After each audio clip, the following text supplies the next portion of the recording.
Good morning. हमारी जो आज की क्लास है उसमें हम हर्ष के समय के प्रशासन यानी कि एडमिनिस्ट्रेशन के बारे में बात करेंगे।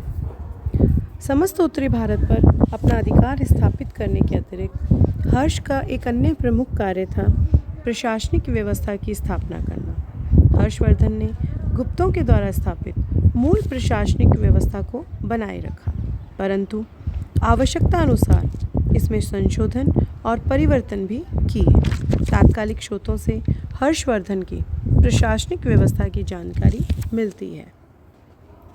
राजतंत्रात्मक व्यवस्था के अनुकूल हर्षवर्धन राज्य और शासन का प्रधान था। राज्य की समस्त शक्तियाँ उसकी हाथों में केंद्रित थी।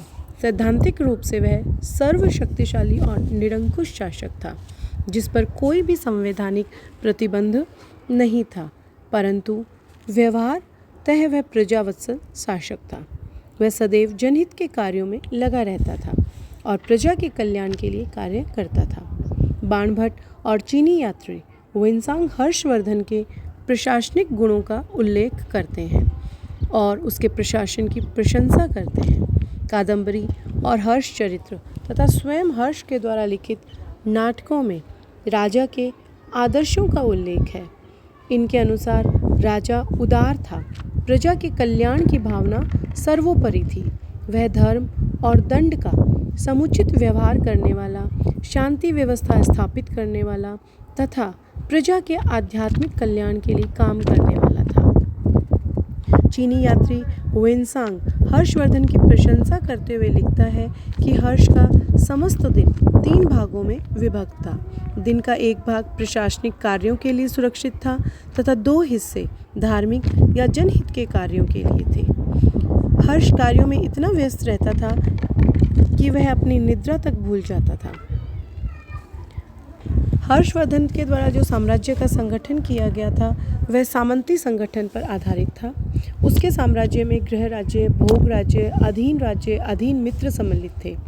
गृह राज्य पर हर्ष का सीधा प्रशासनिक नियंत्रण था, परंतु अन्य राज्यों पर उसका सिर्फ अप्रत्यक्ष नियंत्रण था।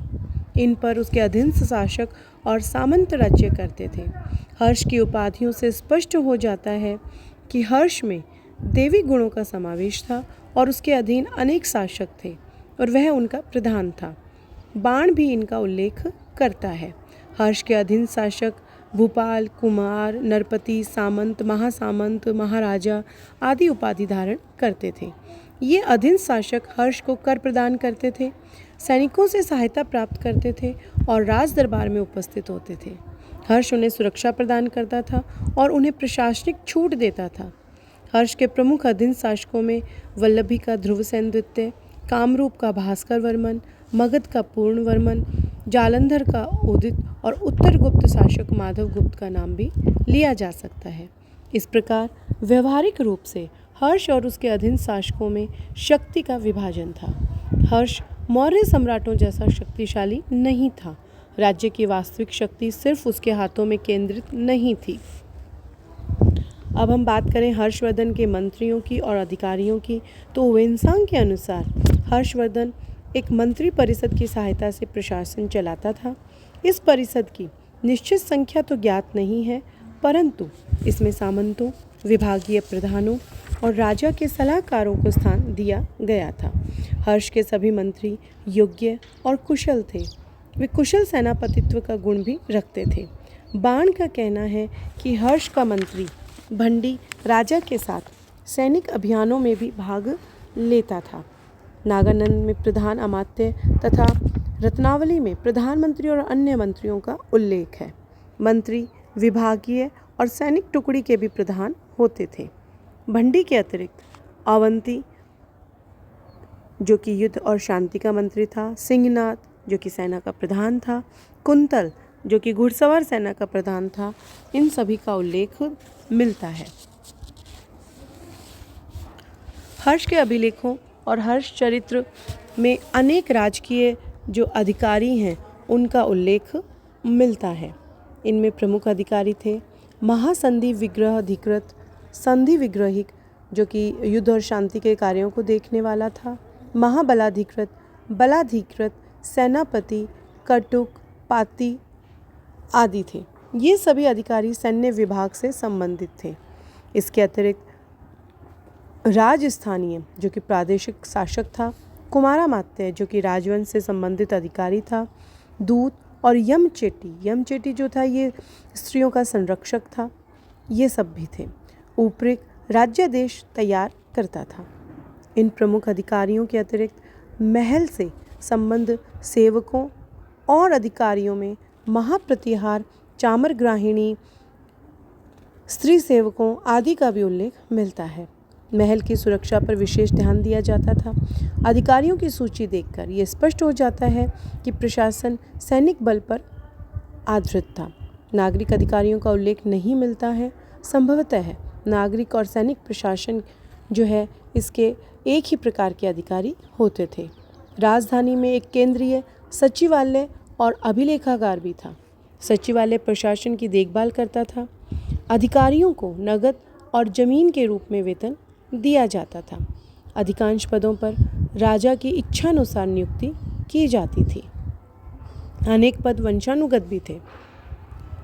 सैनिक संगठन की बात करें तो ह्वेनसांग हर्ष की सेना को चतुरंगिनी कहता है, अर्थात इसमें पैदल, घुड़सवार, रथ और हाथी जो है इसकी टुकड़ियाँ भी थी। हर्ष के जलबेड़े का उल्लेख मधुबन और बंसखेड़ा अभिलेखों में हुआ है। वह सेना जो थी हर्ष की ये दक्ष थी। इसमें वीर, दक्ष और वंशानुगत सैनिकों को रखा जाता था। इस सेना के रखरखाव में हर्ष पूरी दिलचस्पी लेता था। वह स्वयं इसका निरीक्षण करता था तथा इसे नए अस्त्र शस्त्रों से सुसज्जित रखता था। अपनी स्थायी सेना के अतिरिक्त हर्ष को अधीन शासकों और सामंती सेना से भी मदद मिलती थी। चीनी यात्री के अनुसार हर्ष के पास राष्ट्रीय सेना भी थी। संभवतः इसका अर्थ ये है कि हर्ष की सेना में पूरे देश से सैनिक लिए जाते थे। ह्वेनसांग के अनुसार शीलादित्य यानी कि हर्ष ने राजा बनते ही काफ़ी सारे हाथियों, घुड़सवारों और पैदल सैनिकों की सेना जो है ये तैयार की, लेकिन बाद में इसकी संख्या बढ़ाकर उसने गज सेना की संख्या 60,000 और घुड़सवारों की संख्या 1,00,000 कर दी। सेना का सर्वोच्च पदाधिकारी महाबलाधिकृत होता था। सैन्य व्यवस्था से संबंध अन्य पदाधिकारी भी थे। कटुक गज सेना का प्रधान होता था और इस पद पर स्कंदगुप्त आसीन था। सेना के लिए शिविर बनाए जाते थे। अब हम बात करेंगे कानून व्यवस्था की। तो हर्ष के साम्राज्य में शांति व्यवस्था की स्थिति जो है वो काफ़ी अच्छी थी। चीनी यात्री के विवरण से ज्ञात होता है कि राज्य में अपराध कम होते थे तथा अपराधियों की संख्या छोटी थी। अपराधों की रोकथाम के लिए पूरी व्यवस्था की गई थी। अपराधियों को कड़ी सजाएं दी जाती थी। अपराधियों की जांच के लिए अग्नि, जल, विष, तुला परीक्षाएं जो है ये ली जाती थी। आजीवन कारावास से लेकर अंग भंग तक की सजाएं दी जाती थी। विशेष अवसरों पर अपराधियों को मुक्त भी किया जाता था। यद्यपि सम्राट ही न्याय व्यवस्था का सर्वोच्च अधिकारी होता था, तथापि कानून व्यवस्था से संबंध अनेक अधिकारियों का उल्लेख मिलता है।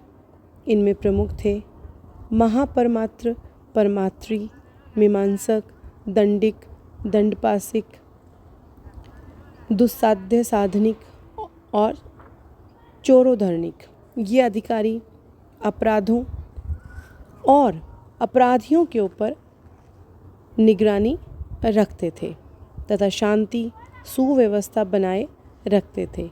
ये पुलिस और न्यायाधीश दोनों का ही कार्य करते थे।